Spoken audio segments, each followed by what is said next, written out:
Hi, thanks for coming. Tonight we're lucky to have Michael Wolff. I'll say a little bit about Michael in a minute, but louder. I wanted to thank you all for coming. I'm very excited about not only tonight, but the whole series that we're putting on for you this year. It's called the Larry Sultan Visiting Artist Program. It's named after a colleague, friend, best friend, sometimes pain in the ass, but great guy, great teacher, inspired man, Larry Sultan. And last week, if anyone was here, there was a lecture by one of Larry's main collaborator, Mike Mandel, and I think it just gave an insight into really not only their long history of making art that made a difference, but also how important it is to know our history and where we came from. So that said, that's who we named this thing after. The next lecture will be Charlotte Cotton on April 10th, and then after that, for the graduate students, April 24th will be Alfredo Jar. The Larry Sultan Visiting Artist Program is really a collaboration between Pier 24, CCA, and SF MoMA. And then those are the people who sort of organize it all. But there are a few people who give some money to make this all happen, and it's really important to thank them. And that is Pier 24, Bob and Randy Fisher, Robert Mayle Anderson and Nicola Miner, Nyan McAvoy, and the Black Dog Private Foundation. And so it's growing, the amount of supporters, and you know, the more funding we get, the more we'll be able to do, and that's exciting also. I'm not going to say much about Michael so that he has time to talk as much as he wants. Michael and I were sitting next to each other at a book signing, and I was a little late in being introduced to his work, but I don't know if falling in love is the right term, but I was immersed in and suffocated by the images that he made about urban environments and architectural structures. I mean, Tokyo Compression is just a phenomenal book. And The Transparent City, if you haven't seen it, which I would imagine a lot of people haven't seen, that's just me guessing, is an incredible book. I mean, it just is so ahead of its time. So I think we're just really lucky to have Michael here. He's a German photographer based in Hong Kong who happens to be here, and it's just great. So I think we're really lucky to have him, and thanks for coming.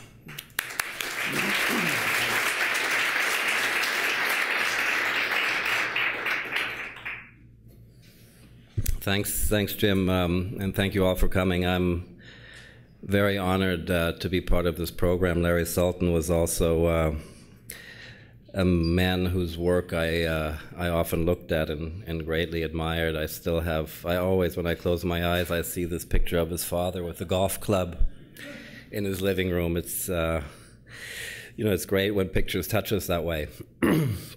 So, I'll start at the beginning. Usually, I talk quite often about my work in Asia, and I recently gave a talk at the Photographers Gallery, and they asked me to talk about my background as a photojournalist and how this transition into art came about. I don't like the word art, really. I call it project-based because it's so wide, and I really haven't changed from a narrative photographer into something else, into a fine art photographer. I wouldn't classify myself as that. I just happen to earn my money through selling my work to museums and galleries. I don't do editorial work anymore, and I don't take commissions because I just really had this dream that I could earn money pursuing an activity which I really love. And fortunately, it's worked out for me.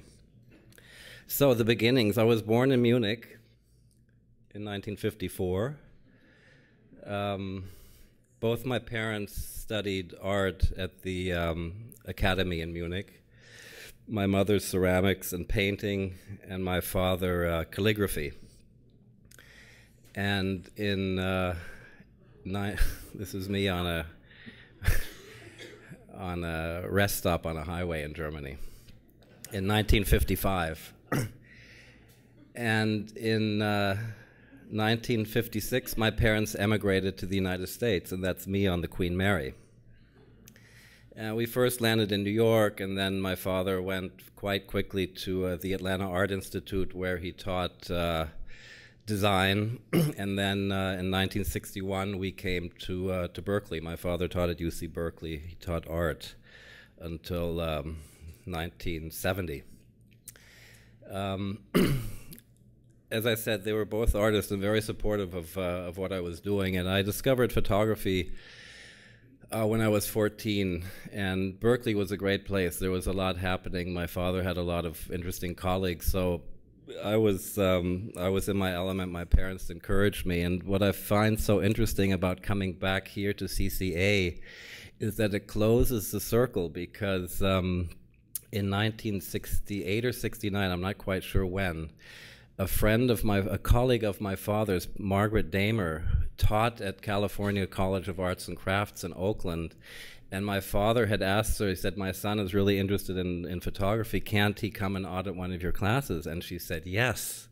And here I was, really proud, like Oscar, to come into a class as a 16-year-old where they're grown students, and it really encouraged me. So now, what is it, 50 years later, 40 years later, I'm back here. So it's nice. So in this show, I talked twice about crises and how they really changed the way my career went, the trajectory.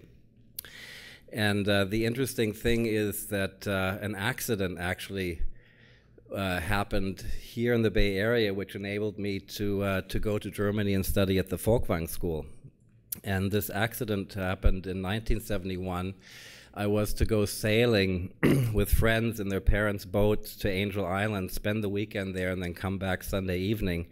But as we pulled out of the harbor, we crashed the boat above the waterline, fortunately, but we couldn't go, and therefore I went back to my parents' house. And at that weekend, a colleague of my father's who was teaching at the Folkwang School in Essen was visiting us from Germany. And I got back from this boat crash, and he said, he engaged me in a conversation and said, Michael, what are your hobbies? I said, I love photography. And then he said, show me. And so I showed him a small portfolio I'd put together, some solarizations, some things taken up in the Carquinez Straits, these old boats, this old boat graveyard. And he said, oh, have you ever heard of Otto Steinert in the Folkwang School? And I said, no, I've never heard of that. He said, well, it's a very interesting school. Otto Steinert is the father of subjective photography. And why don't you think about sending your portfolio there? And maybe you can come over for a semester. And that's exactly what I did. I put together those 20 images, put them in mats, sent them to Germany, and forgot about it. And 4 months later, I received a postcard, Michael, you've been accepted at the Folkwang School. Please appear there and enroll on September 30th. And that's what I did. So hadn't I had that accident, I have no idea where I'd be today. It was this was Otto Steinert. This was I studied there from 1972 to 76. A wonderful school, a student body of 400 in an old church, an old monastery on the outskirts of Essen. We had industrial design, opera, ballet, painting, and photography. So it was a pure arts program. And Crit was always hanging the pictures up with clothespins on the line. Otto Steinert had a wonderful, he had a wonderful archive and collection with Eric Solomon, Felix Mann, Ilse Bing, Lotte Jacobi, all these people we could see originals of, and the classes were very small, maximum 10 people. This was also a critique there. And this was me arguing with him.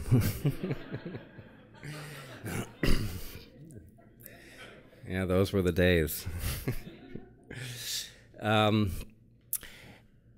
we had to do, I think, as everyone does in all universities, we had to do a thesis, and I decided to do my thesis about the living conditions in a coal miner's village.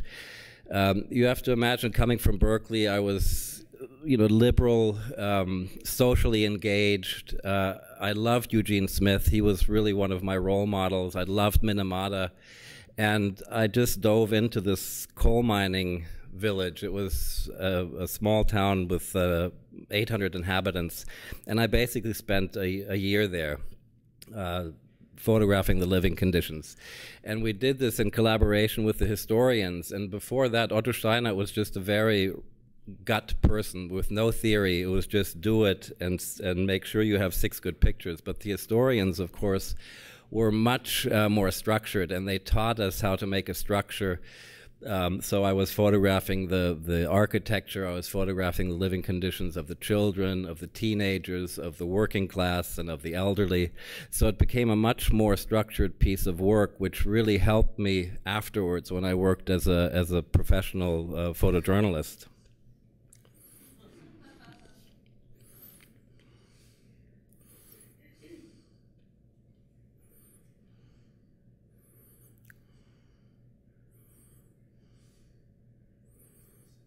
So this was the first piece of work where I really worked continuously for a long time, and also saw the fruits that it brought. And this was published 40 years later. I just published it a year and a half ago, which I'm also very happy about, because I'd never imagined when I photographed it that it would someday turn into a book.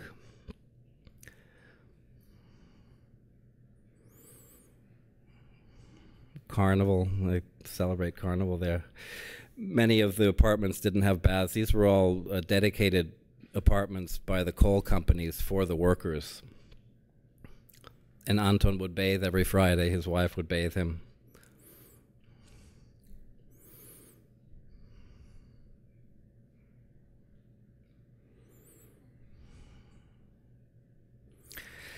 So the 70s were really wonderful years for photojournalism, especially in Germany. There were many interesting magazines. There was Stern, there was Marion, there was Geo, there was Hoffmann and Kampe, the whole publishing house in Grün und Jahr. There were just so many objects to work for.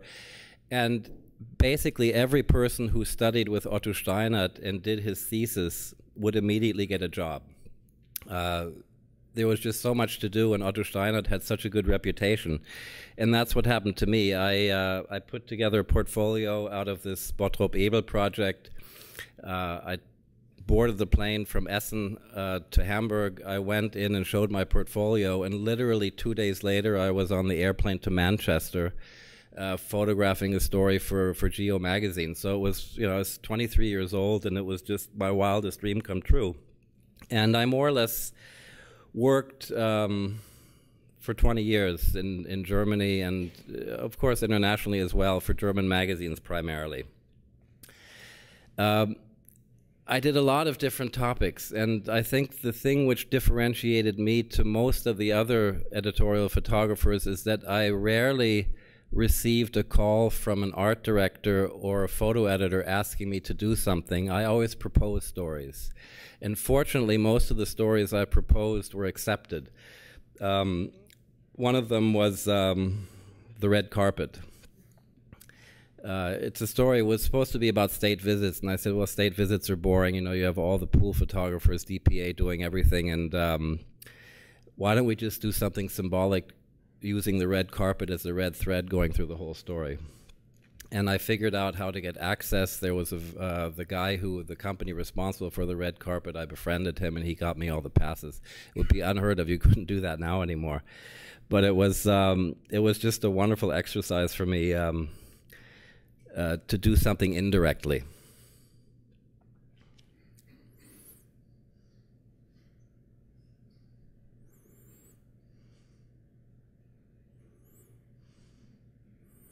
Ronald Reagan, yes.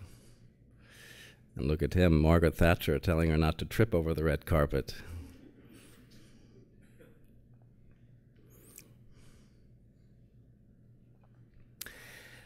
Another story I proposed, I did 2 stories actually. I'll show you animals and advertising, but I proposed to do something about behind the scenes of the advertising business in London. In the 80s, you had Saatchi and Saatchi who did huge campaigns.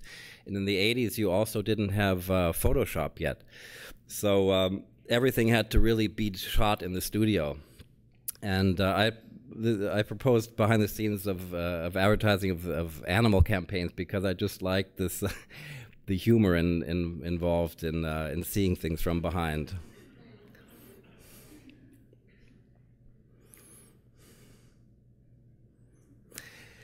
This was a campaign called Lambs Just Want to Have More Fun, and it was for Lamb's Rum. And nowadays you would put it all together in Photoshop, but they cut it all out. It was a picture of all these lambs on water skis, ultimately. And they put each lamb up, and you can see there's nylon thread on the tail to pull it out. And they would photograph them at different heights, and then they would put them together.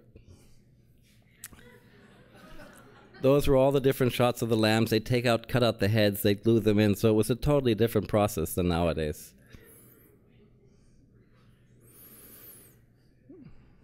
A campaign with a flying horse.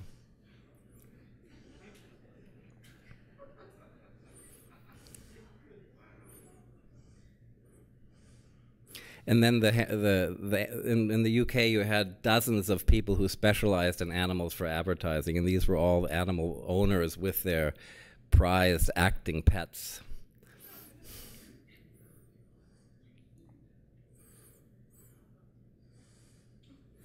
These were all animals that you could rent, of course. Another topic I proposed, and these were, I was doing corporate work. I never did advertising, but I did quite a few annual reports if I was able to photograph them in an editorial manner. I never did studio work or work with makeup people, but I did for medium-sized companies. I did annual reports, and the good thing about annual reports is that you basically have a green light to wander through the factory unaccompanied and do what you want to do. And I used this opportunity to photograph the noon break in German factories. A lot of people slept. It was all assembly line work.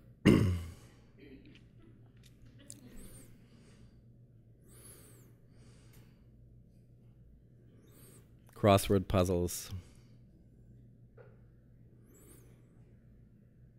This was at BMW. They played this, it's called Mühle with screws and nuts. One guy had opened up a little barber shop at BMW behind the behind the windshields. So I had a lot of fun. Of course, after I photographed this for the annual report, I would expand it and then propose it to a magazine as an editorial piece, and then we would go into a few other factories and do a more expanded version. But that was the kind of work I did, which I really enjoyed, and I always had good relationships with the art directors, and they always took my calls because usually I had some idea which would turn out to be interesting. The first midlife crisis. I had been photographing in Europe for 20 years, and at some point I just felt like things were repeating themselves, and I was a bit tired of always staying in Germany or staying in Europe, and I just felt, I was 39 years old, the perfect time for a crisis. And I was in Amsterdam photographing at the Van Gogh Institute, where they analyze Van Gogh paintings, if they're forgeries or not, and there are quite a few contemporary forgeries, and a lot of museums who had Van Goghs and thought they were real weren't. So it was an interesting little topic, but in the evening I went back to my hotel room and I just thought, I just can't anymore, I want to change something. I was quite depressed, and I lay down on my bed, and I literally let the globe of the world go around in my mind. And I stopped at a lot of places. I stopped in New York, I stopped in Buenos Aires, I stopped in Moscow, Johannesburg, everywhere. always considering if that's a place I would like to go to and change my life. And at the very end, really at the very end, I landed with my mind's eye, I landed on Hong Kong, and it was like an epiphany. Everything in my body just said, whew, that's where you have to go. And I remember I grabbed the phone, phoned my girlfriend, who's now my wife. I said, Barbara, we have to go to Hong Kong. And she said, Mike, come back to Hamburg first and let's discuss it. But it was 1993. I went back. We discussed it. She was working as a photo editor for Stern magazine.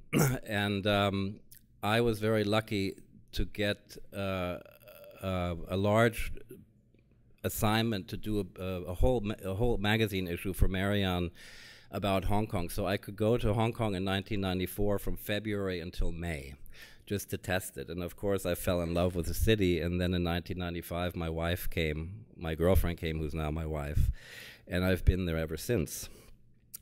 We were both lucky because Stern magazine offered us both contracts, freelance contracts with a monthly, fixed, not much, but it was enough to pay the rent and just to buy a bit of food.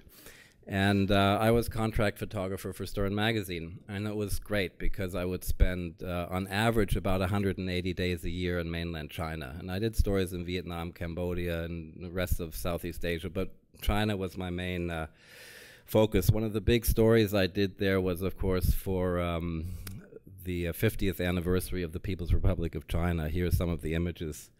This is, where's our friend from Chengdu? This is the big Mao in Chengdu. Which they cleaned for the 50th anniversary. And for this 50th anniversary, of course, it was a broad topic, poverty and working conditions in factories, old age living in the countryside. And it was wonderful. I traveled around China for 6 months working on this.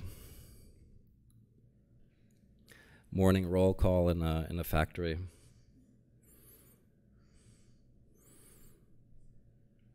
In Yunnan. Acrobat school for children. The May Day parade. In the parks, a lot of different exercises. He just walked in a circle for an hour. Budding punk music scene in the 90s in Beijing. This is the farthest east in China, west in China, in Hainan Island, and they all like to stand on the rock, which is the farthest away, and sometimes get washed over. Industrial accidents.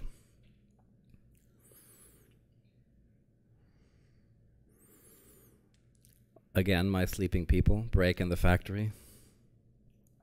A swimming pool in Beijing as if it were in the Bahamas.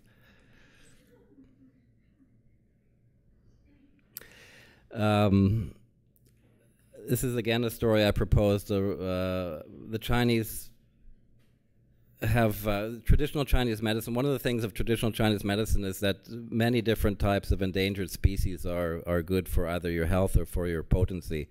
And of course, it's quite a severe situation what is being killed there, and I went and it's another large story I did about these endangered species which were more or less being killed en masse to gourmets in mainland China. Birds, rare birds. Owls, snakes, pangolins,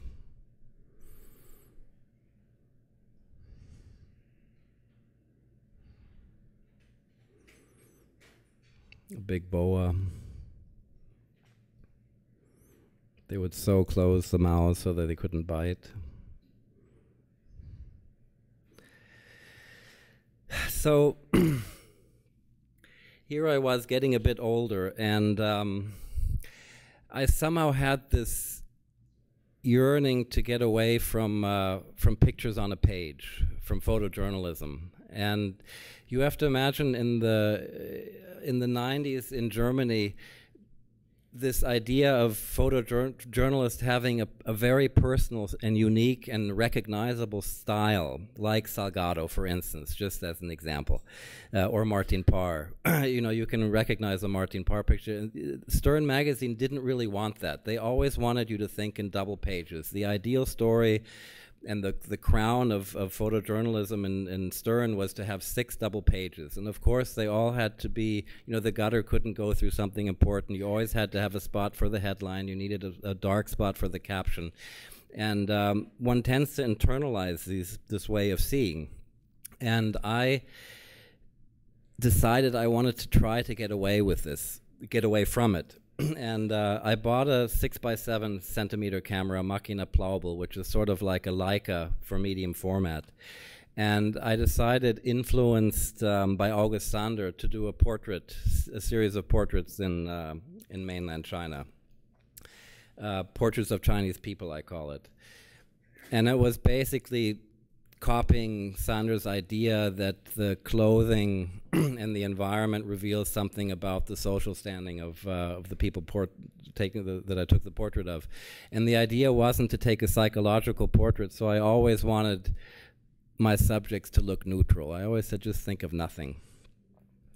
And there was a wide variety of people I photographed. This is Chinese New Year. Everyone, it brings good luck to wear red, any form of red.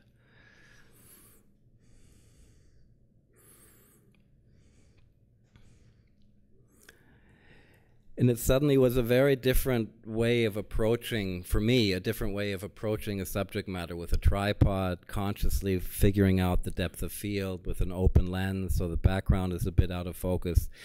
It was totally contrary to what I'd been doing until then for Stern.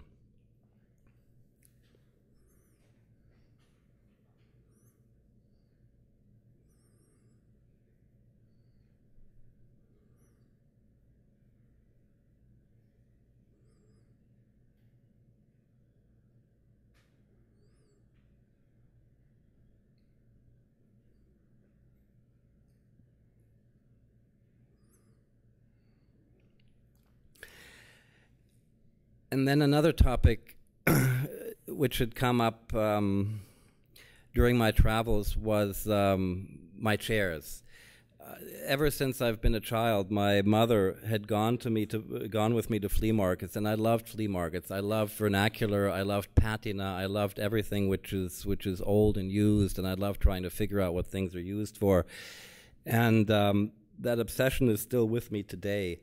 And one of the things which I noticed in mainland China was just this proliferation of chairs. People would never throw anything away. At every street corner you would see something which had broken. They would put it outside. They'd repair it, do a makeshift repair job.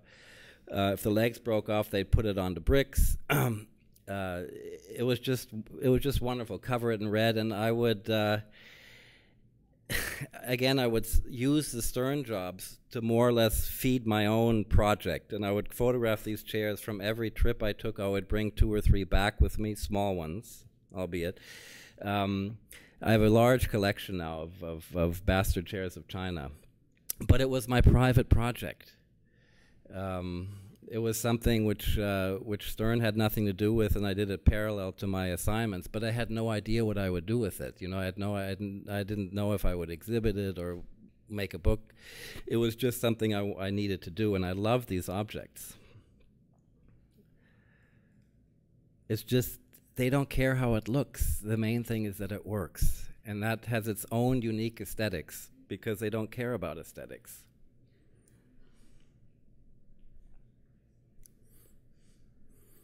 Well, it's just so wonderfully improvised. Look at this is the queen of chairs. And I'll tell you a wonderful anecdote which reveals something about the nature of photography.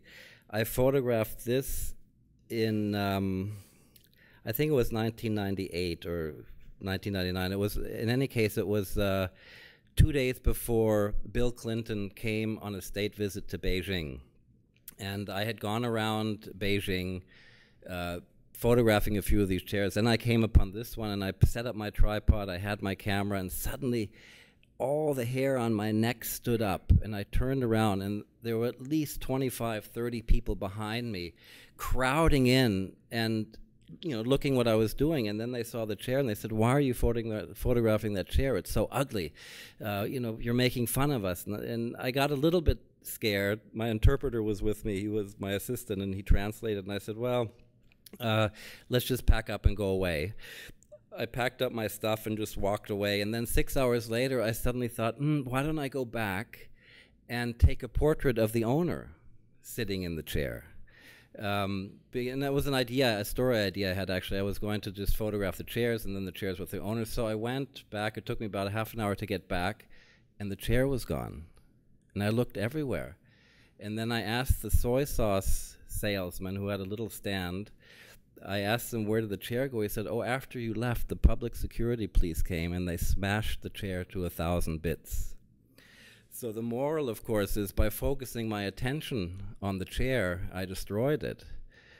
But again, you can still look at it via the photograph.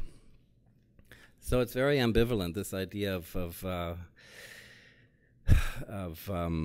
paying attention to something. Oh, this is a stadium chair. See, it's so great. You just take a plastic bucket, pour concrete in it, let it harden.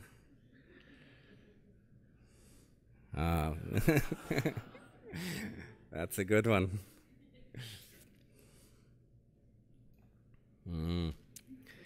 A guard for some factory entrance. And that's me. Like I said, from every trip I would bring two or three with me. And now I have a nice, that's the way they were. They hung in our garage in Hong Kong. I remember when I first started bringing these things back, my wife would say, "Michael, what are we going to do with them? I mean, just tell me." And I said, "Don't worry, I'll figure something out." But just back to the chairs, it was actually with this project which I really decided to embark on a different career away from editorial photography. And I was quite fortunate. I put together a book dummy, and I went to various publishers in Europe. And I didn't know who Gerhard Steidl was. And at the very end, this was 2001, I think, middle of 2000, 2001. Someone said, "Oh, why don't you go and show it to Gerhard Steidl?" And they said, you can't phone him, you have to write him a fax. And I wrote him a fax: "Dear Gerhard, I'm in Hamburg, you're very close, I can come by, but I'm only going to be here for 2 days, 2 more days before I go back." And for some reason he said, "Yes, come by." I don't know why, because he's actually quite busy. But I came by, he looked at the dummy, and he said, "I love it. I'll get back to you within 3 months," because he, of course, wanted a second opinion. And 3 months later, though, he sent me a fax and said, "We're going to do the book." So that really gave me a lot of encouragement that these ideas that I had, these strange ideas of that were a bit obsessive, that somehow they were appreciated. I also came with these chairs here. I started visiting galleries because I thought maybe I could do a show or sell them. I had no clue about the so-called art business. And one of the people I visited was Bob and Ada Koch, who were sitting here in 2002 or 3 it was. And I remember them graciously taking the time. Ada came out and said, "Michael, I find them very interesting, but why don't you come back next year when you have something else?" And I must say, this whole transition from editorial to I always say so-called art, for me it was an incredible challenge, because I was near 50 years old. I didn't have any experience. I came from photojournalism. If you come from photojournalism, it's a sign of death for any German gallerist. If you tell them I studied with Otto Steinert, no matter how good your work is, they say, "It's a craft what you're doing." If you say I studied 50 kilometers away with the Bechers, no matter what you do, they'll immediately show it. And I'm serious. It's happened. I'll give you an anecdote later. Fortunately, America is much more democratic, and they don't really care where you studied, as long as the work is convincing.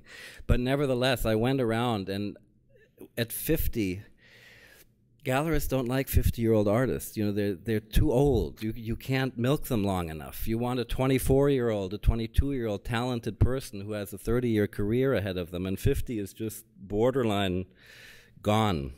And so I just experienced a tremendous amount of rejection. I remember traveling around, and I was so lucky with Steidl because that really built me up, but the experience with galleries was disheartening, and there are many times where I thought, this is just not going to work out. I'm going to have to put my nose to the grindstone again. But then the book came, and then another crisis came, which was probably the best thing which ever happened to me. SARS, the bird flu, SARS came to Hong Kong 2002, end of 2002, and Stern Magazine had suddenly hired a photo director, and a new editor-in-chief came in. The art director, with whom I was very good friends, was fired. The photo director I just didn't get along with. I would show her things like the chairs or the portraits, and she'd say, "Are you crazy? This for Stern Magazine? You know, it doesn't pop." She would say, "It doesn't pop." Yeah. And I'd say, "Don't you see the beauty of these chairs?" And so, since my contract was renewable annually, I just had the feeling it wasn't going to be renewed February 1st, 2003. And indeed it wasn't. And then the bird flu came, and it was a very serious thing in Hong Kong and in Asia. A lot of people died. I think 263 people died. My son's friend's father died of the bird flu, so it was very close, and my wife freaked out and said, "Listen, I'm just going to go away. Let's go away back to Europe until this thing passes over." This was a few days before Christmas 2002, and I suddenly realized that I'd lived in Hong Kong for 8 years and I hadn't done a personal project. And those of you who know photography, that's really a major crime. You know, you live in a city that's so interesting and you only do your editorial paid work and you don't do something personal. I felt ashamed, scared. I just thought, oh my God, I can't live with this. So I said to Barbara and Jasper, "I'll put you on the airplane Christmas Eve and I'm going to stay here, and before the whole thing falls apart and everyone is dead, I'm just going to go out and do my personal work," which is really the way it happened. I put them on the plane December 24th. I had the whole place to myself. I think I was listening to Coldplay and U2, Electrical Storm, day and night, going out and photographing. And this was a few days before they left. SARS. Everyone was wearing masks. And I started on my project Hong Kong Front Door, Back Door. And one of the things I loved about Hong Kong but never photographed, let me backtrack a bit. There's a big problem, as I mentioned before, that working for 20, 25 years as an editorial photographer, primarily for one magazine, it corrupts the way you see, because you only see the way that art director wants you to see. It's really, it's a very subtle corruption of your looking process. You can't, I would lift the camera and I would automatically look in a Stern double page. And I somehow had to get away from that. I knew if I wanted any chance to do something different, I'd have to sort of wean myself of that double page way of looking. And one of the photographers who I discovered, who I got to know personally, and who I still greatly admire, he was just nominated for the Prix Pictet this year for his project called Food, was Michael Schmidt. And he did a seminal piece of work, which one of his triptychs was also bought by the SF MoMA, called Waffenruhe, Truce. It's a body of work which he did about the East Berlin Wall.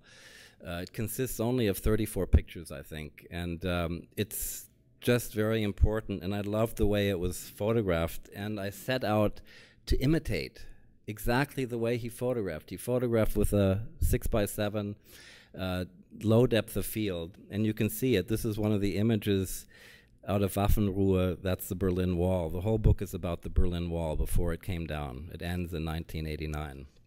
And this is my work. It's basically, I had that picture in my mind. This back door, the salad leaves, the low depth of field, the buildings going off in the back. And so I proceeded to go through Hong Kong's back alleys with my tripod and photograph still lifes, a la Michael Schmidt.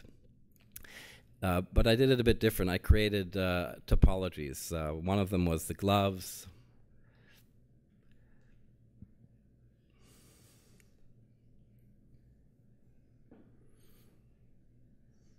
Another one was mops. All these back alleys, so Hong Kong is a Confucius society, so there's no vandalism. All the workers, when they finish, they put their stuff in the back alleys. In the mornings when they come, they take it out again. There's never anything disturbed. And it's just wonderful, all these different ways they find to dry mops. So I was just, again, in this collecting mode and creating topologies.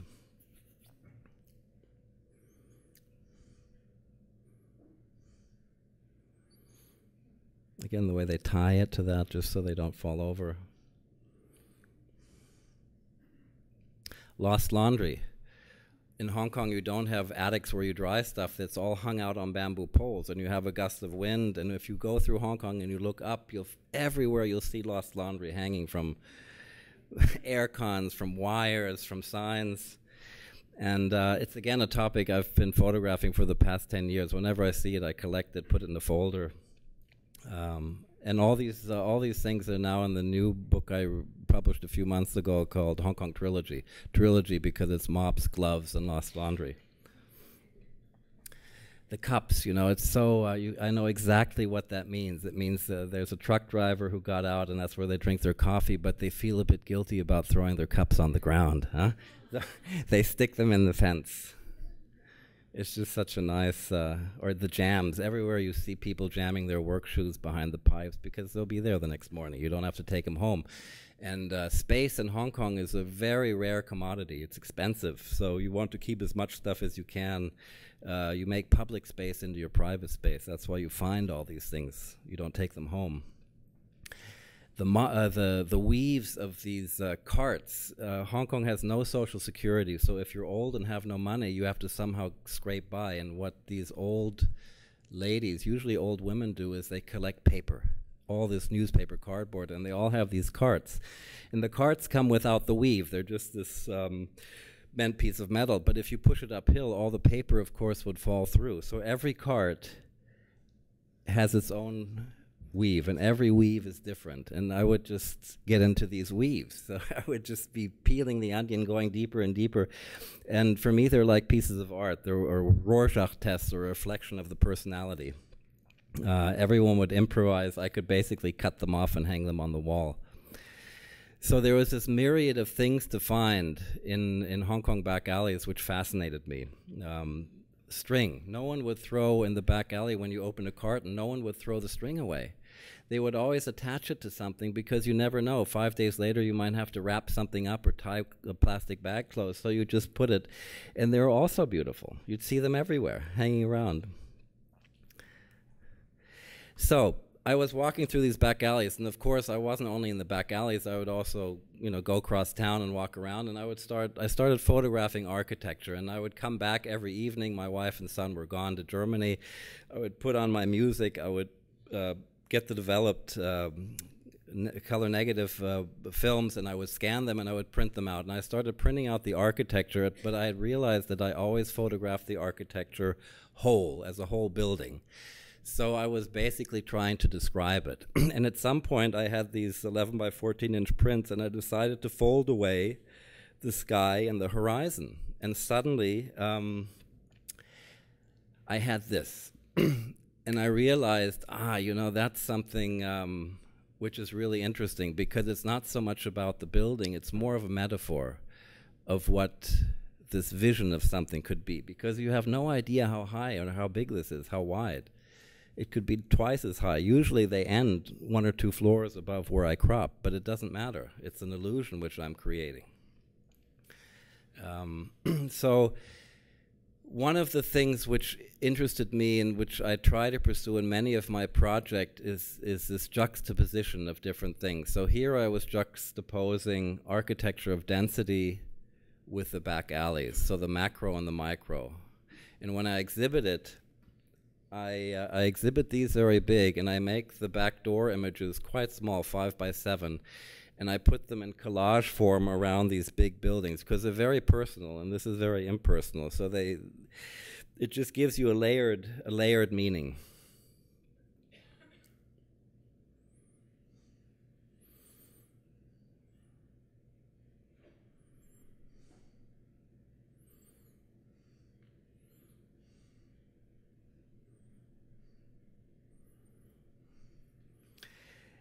And I remember after I'd finished this work, this was in 2004, I'd worked on it for a year or so, and I printed some of it out. All of this work was originally done with a 6x7, with a medium format camera. And I think the best print you could get was 27 by 34 inches. If you did it any bigger, it was very grainy and it became something else, because the important thing with these is that you have this high resolution and detail. And I remember I'd photographed it, I'd printed out maybe 10 or 12 of these images, and I remembered that the Robert Koch Gallery had said, if you do something new, why don't you come by and show it to us? So I phoned again, I said, oh, I have a new topic. And I came by with this architecture of density. And it was very interesting. Ada came out, and then she got Bob in, and then suddenly they whispered, and then she said, Michael, we're going to go out for 15 minutes, and then we'll get back to you. So I sat there and waited, and 15 minutes later they came, and then Bob got a ladder, and he got up on top of the ladder and looked down. And at some point he said, okay, we're going to take one to Art Chicago. This was, I think, December in 2004. And then we'll see how it goes. And I felt I was very lucky because he sold a few. And that was basically the start of my, of the possibility of earning money through selling my work in galleries. That one gallerist had the vision to see that this was something which could interest people and which would sell. And then I suddenly had another career option. So I'm very grateful to Bob and Ada, wherever you're sitting, because it was really the beginning. Otherwise, I wouldn't be here. So yeah, this was, and this I pursued from 2003. Oh yeah, and the other thing which Bob and Ada said about 6 months later, they said, you know, I suggest you switch to a large format camera, because this medium format stuff won't let you print it big enough. And so I did. I rephotographed everything with a 4x5, and that enabled me, of course, to make prints which are 48 by 60 inches in size, which is really important for the architecture. For some topics, it's totally unimportant, but for the architecture, the size does matter.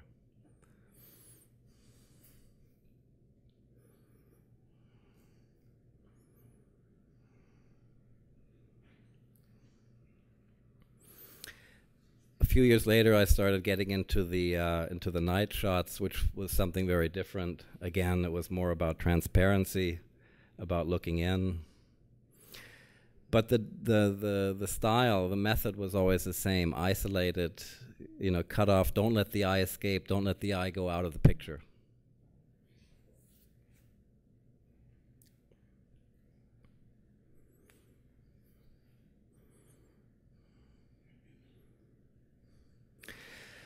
So the density really became quite popular, and I showed it a lot, and I went to quite a few openings. And one of the first questions people asked me was, how do people live there? What does it look like inside? You know, a very valid question. And I thought about doing something about 100 interiors, and I very quickly realized that Hong Kong is a very difficult place just to go knock on doors and get inside. People are extremely distrustful of the press. They won't let you in. Every one of these big buildings has guards downstairs, and they ask you, who are you visiting, you know, what's your purpose? So there's no way you can get together 100 interesting flats. And then in March 2006, a friend of mine called me and said, Michael, have you ever heard of the Shep Kip May estate? And I said, no. He said, well, it's going to be torn down on the 1st of May. Why don't you go have a look? This was Hong Kong's oldest housing estate, built in 1954 after floods and fires had destroyed a huge shanty town and hundreds of people died. And the Hong Kong government had to do something. And they built a housing estate which consisted of 36 housing blocks, each one 8 stories high, with a school on the roof. And each building had this floor plan, which is not quite 100 by 100. It's 100 flats, and each flat is exactly 100 square feet in size.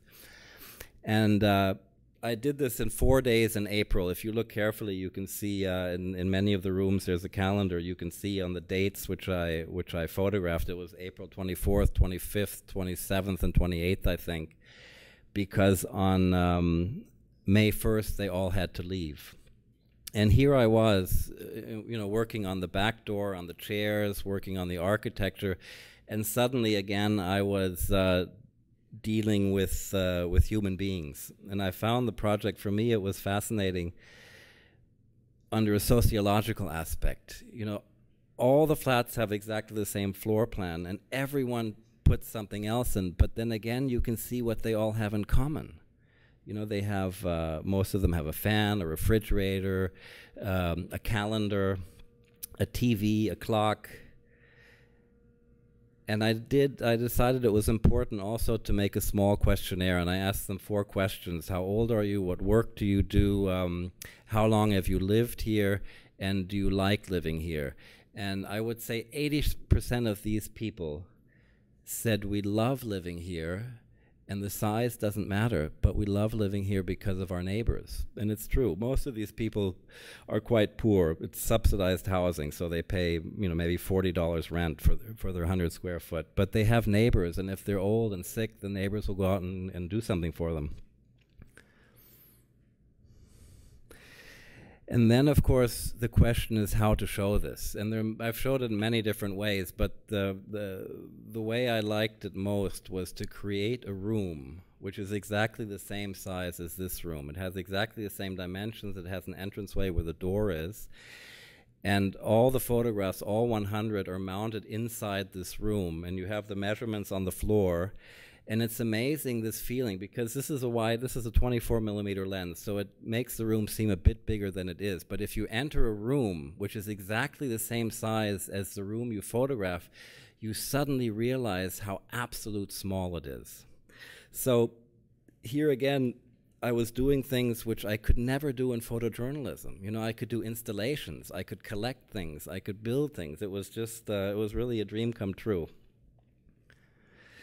Just the storage methods they have. I mean, I think the Hong Kong people invented IKEA before IKEA ever came along, because you just have to find so many ways to where you can put things. The way they cover for the dust, they cover it with newspaper and clothespins. Plastic bag culture. And if you look at these pictures are pure, unadulterated truth. I tell you, any picture you look at in a magazine, all these interiors and these weekend glossies and whatever, imagine if the photographer came to any one of your apartments and knocked on the door and said, "Can I come in and take a picture?" Probably 80% of you would say, "No, I don't know you, and I really don't care." And those of you who say okay would say, "Come back in 2 hours," and you'd clean things up. You'd put the underwear away, you'd put the dishes away, you'd make it look the way you want to appear. But this was never the case here. I knocked on the door, I had a social worker, she said, "This is Michael Wolf, he's doing a documentation about this housing estate." And if they said yes, they just opened the door and sat down. So I just like the amount of truth there.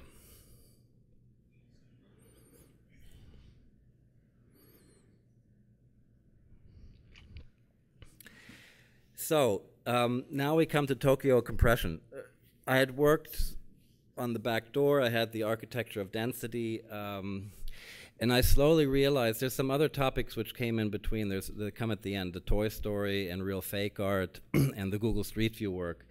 But I had slowly realized that I was working on a topic which had an umbrella. And this umbrella, which basically covered it all, was life in cities. And I think for recognition purposes, it's always good to have something which rings a bell, you know, which you can, in Germany you call it putting things into drawers. I hated being put into drawers by photo editors. Oh, he can only do this or that.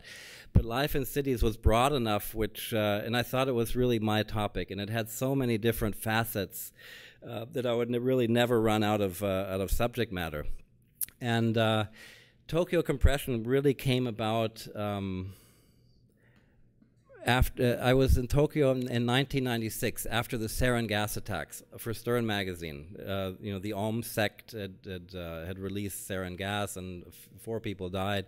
We did a big story about Tokyo, and I spent a month there, of course, traveling the subway lines a lot.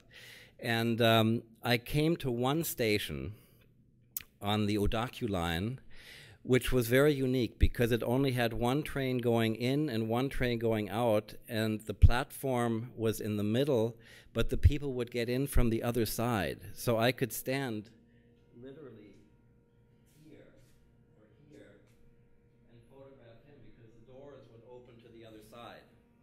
And there's only one train station in all of Tokyo where that's possible, and it's a daylight station. And I was there in 1996. I had photographed 4 or 5 frames. When I developed them in Hong Kong, I realized these are quite interesting images. At some point, I'll have to return and do a topic there, do a story. And I put them in my folder under topics to do in the future. This was 1996. In 2008, I dug out that folder again and realized, wow, you have to go and find that train station. I put a researcher on it. She found the train station, and I went there. And that's how Tokyo Compression came about.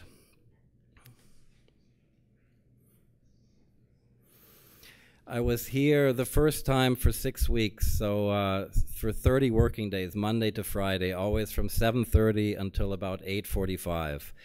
And you would have a train come in around every 80, 85 seconds.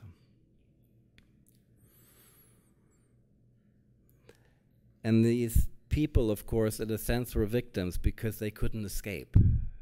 The only thing they could do is either close their eyes, put their hand in front of their eyes, or hide behind one of the door fixtures.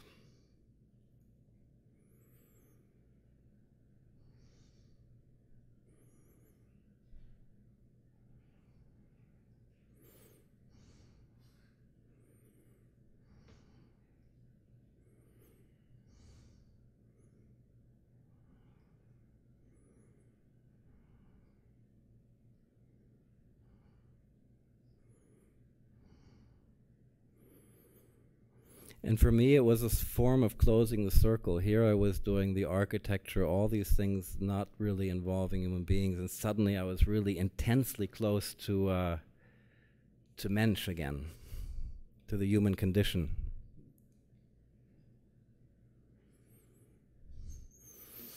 And I returned. We did with my publisher in Germany. I did a book, Tokyo Compression, in 2010. And the book sold out relatively quickly, within 2 months. And we thought about just republishing a second edition. And I said, why don't I just go there again? And I ended up going there again every year for another month to photograph. And we just did, when the next one sold out, we did Tokyo Compression Revisited. Then we did Tokyo Compression 3. And I went there again last year in March, because in March 23rd, this train station was closed. So now we're doing Tokyo Compression, the final cut. But each book is different. And in case you're interested, Martin Parr just selected Tokyo Compression in his latest volume of interesting photo books, which is coming out this week or so.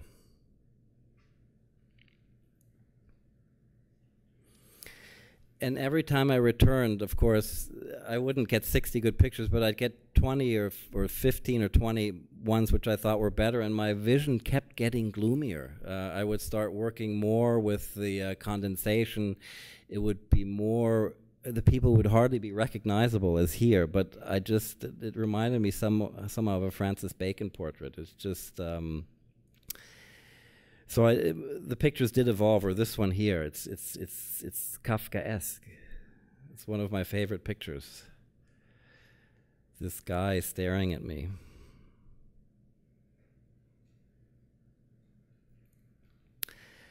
So now we backtrack a bit because it's not Asia. Transparent City came about because in 2005 I showed my Toy Story installation in Chicago, and I came in on the late flight, or in the late afternoon flight, and I took the elevated train into Chicago, and it was dusk, and it was a wonderful experience because you're on first floor height and you can look into all these offices, and it was a Edward Hopper experience.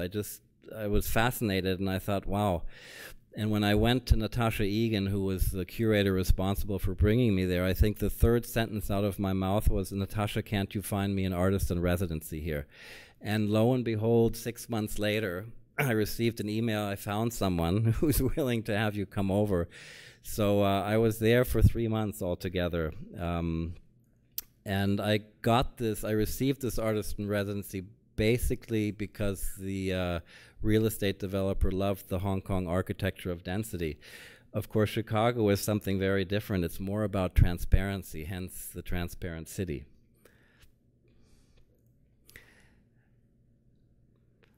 And here, of course, I spent most of the time at dusk on rooftops.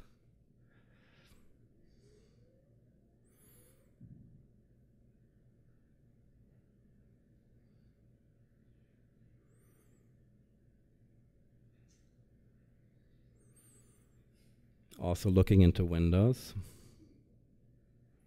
looking into offices, looking into some messy offices.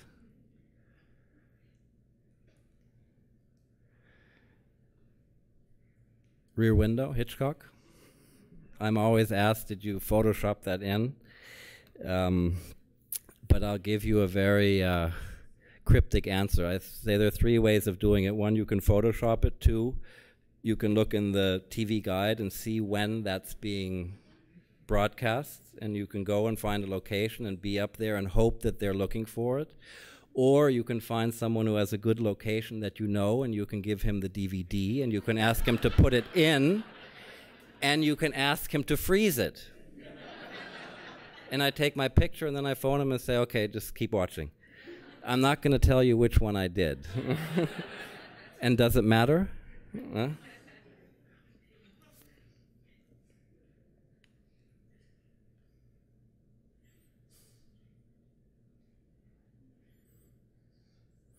So for me, it was a very different experience, and I must say I was very, very apprehensive before I came to Chicago, so much so that I nearly aborted the whole thing because I had worked so long in Asia, and I really didn't know if I was capable of doing something else, and I was really afraid of failure. I have to admit, I was so scared that here I was, you know, hyped because of this architecture of density, and I come to Chicago, and I'm just it's going to look miserable.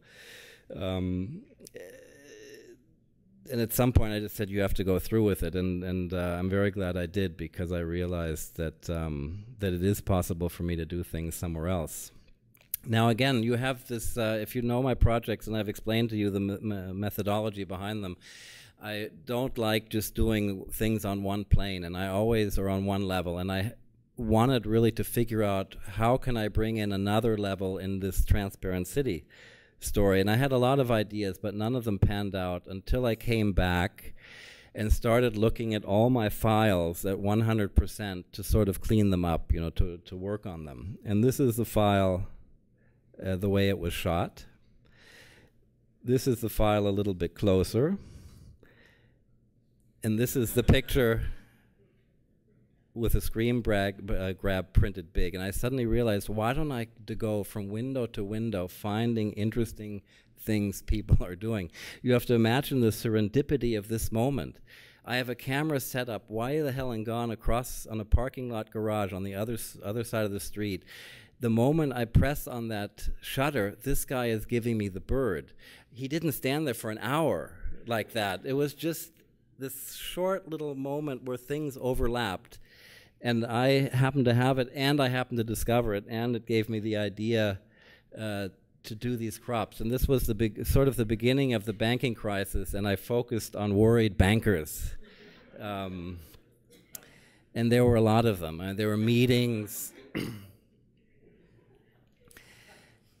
on big tables, people looking in their computers. Obviously, things were crashing.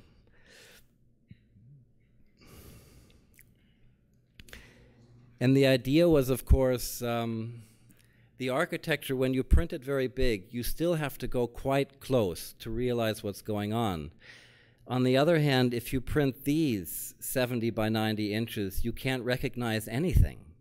So you have to go very far away. So the act of viewing physically forces you to go up close and go far away. That was the concept. Unfortunately, I haven't been able to show them that way. We've always shown these details rather small, grouped around the architecture.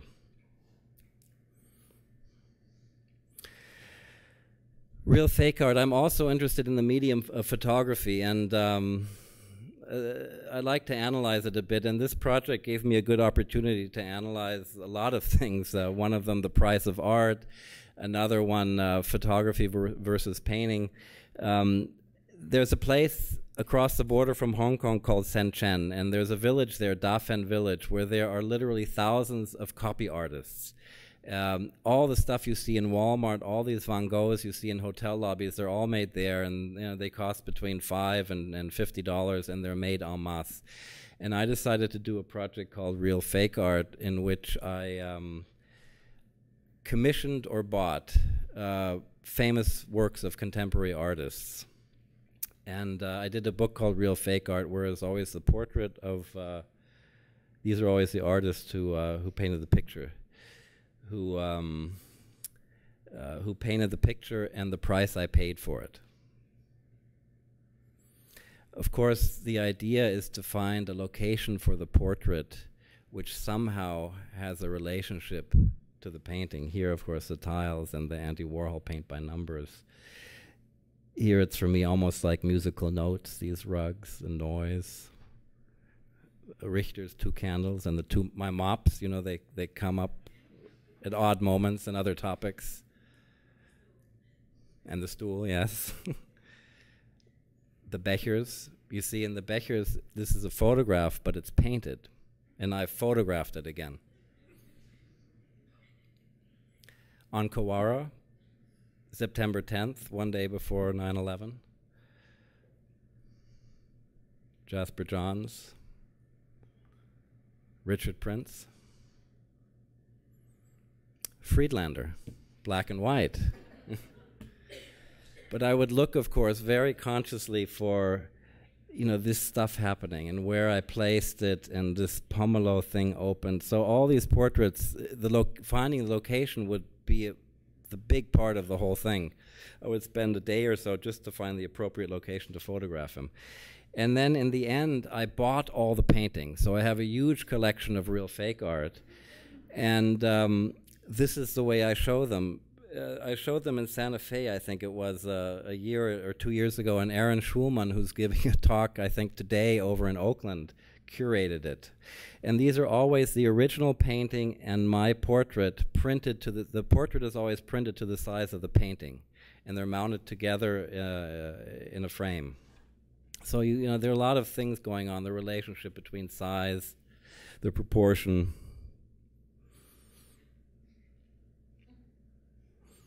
See, you have no idea how big it is until you look at the picture he's holding, and then you realize it's, you know, it's this high. So it's just interesting for perception.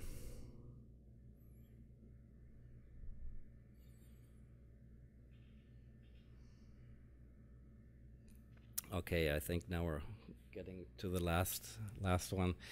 The Real Toy Story. This also has a very personal background. When my parents brought me over here from Germany, they were against American things. They hated plastic toys. So as a child, they didn't like TV and they didn't like plastic toys. So I never got to watch TV until I was 10 or 11. I always had to go to friends' house. And I was never allowed to have plastic toys, Barbies and stuff like that. And My father, however, always made things for me, beautiful things, a rocking horse or a shooting gallery with animals with tin hearts, and when I would hit them, they would fall over. I would be in the attic with my BB gun. Beautiful things, but nevertheless, you always want what you can't have. And so in 2004, I came actually here to visit my parents, and both my wife and my son were away for a few days, and I went down to the Salvation Army shop in Berkeley, and I discovered a huge bag of toys. It must have been about 1,000 of them.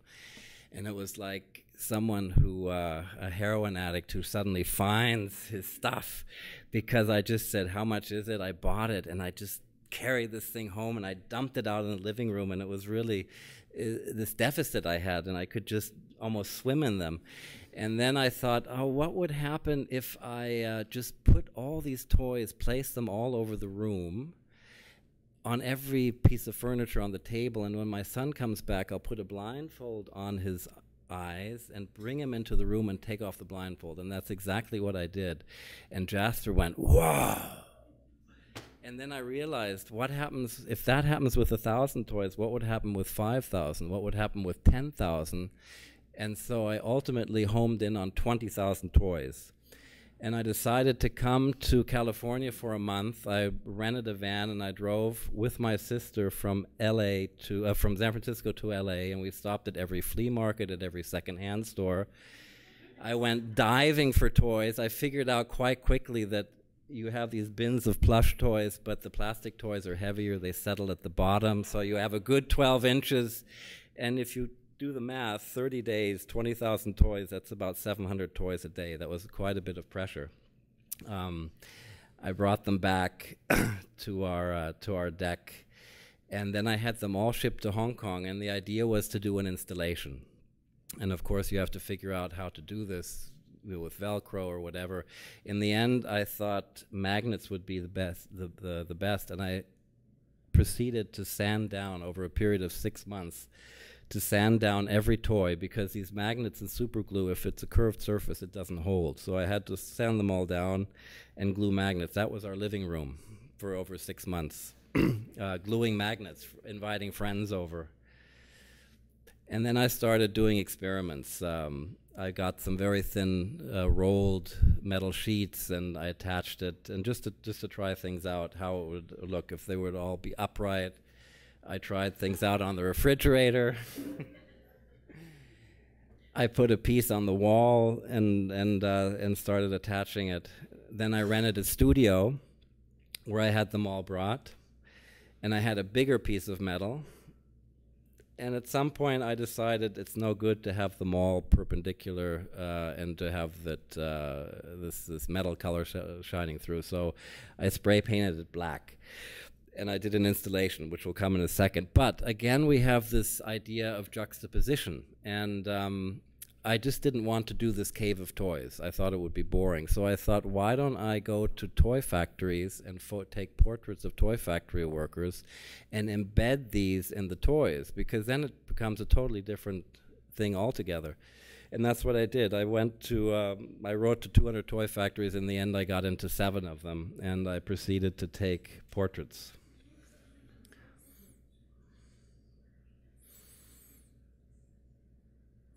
And it was the same idea, medium format camera, tripod, very calm, no real emotions, low depth of field.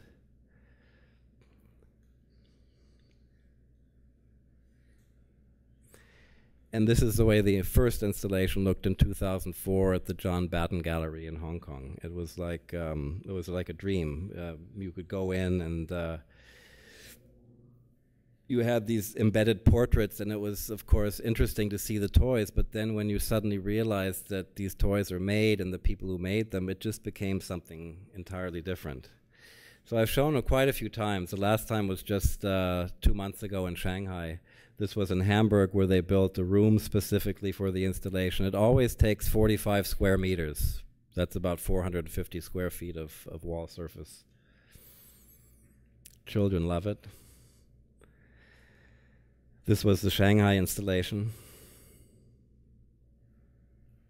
It's an arduous process. It takes 3 or 4 days to set up. First you put the portraits up, then during transport, I would say 50% of the magnets get jarred loose. You have to re-glue them. And then you have lots of helpers putting it up, and they have to be put very dense. And once you have the first layer, then you can extend the magnets by another inch, and you can put them in the gaps, and then you have another layer, so it becomes almost three-dimensional. That was the Toy Story. So let's just skip this one here. I think we're getting a little bit. This is. I've done a lot of books, and people always ask me, why do you do so many books? For me, it's just a way to somehow formulate what I'm doing and bring it to a sort of end. And I'm very lucky that I found a publisher in Berlin. I remember when I did Sitting in China with Gerhard Steidl, he said, "Oh, Michael, you know, I want to keep doing books with you. So when you have another project, you know, show it to me." And I said, "Oh, you know, I have lots of projects. How about we do another one right away?" And he said, "Oh, no. You know, we can't do that. It takes always 2 or 3 years between books. The market won't absorb it." And I just was too impatient. And I looked around and I found Hannes Wander of Pepperoni. And we've basically done most of our books together. This was the Sitting in China. This was Hong Kong Front Door, Back Door with Thames and Hudson. This is a catalog from a retrospective I had in Finland. This is Pepperoni, real fake art. Another topic in Hong Kong, which is a topology, are these wonderful vernacular corner houses, which I've been collecting over 10 years. Architecture of density, Hong Kong inside. I did a whole series over a period of 1 year. I did a whole series of Google projects. One of them was called Fuck You. All the people giving the camera the bird. Another, a series of unfortunate events. With Yasunori Hoki in Japan, I did a series of portraits. This is the Bottrop Ebel, my thesis. These are the Tokyo Compression books, Tokyo Compression Revisited, and Tokyo Compression 3.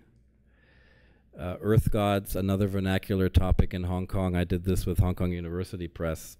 These are wonderful little gods, the lowest in the god hierarchy and in the Taoist tradition, and you see them. They're ubiquitous in Hong Kong, only no one sees them because they're at ground level.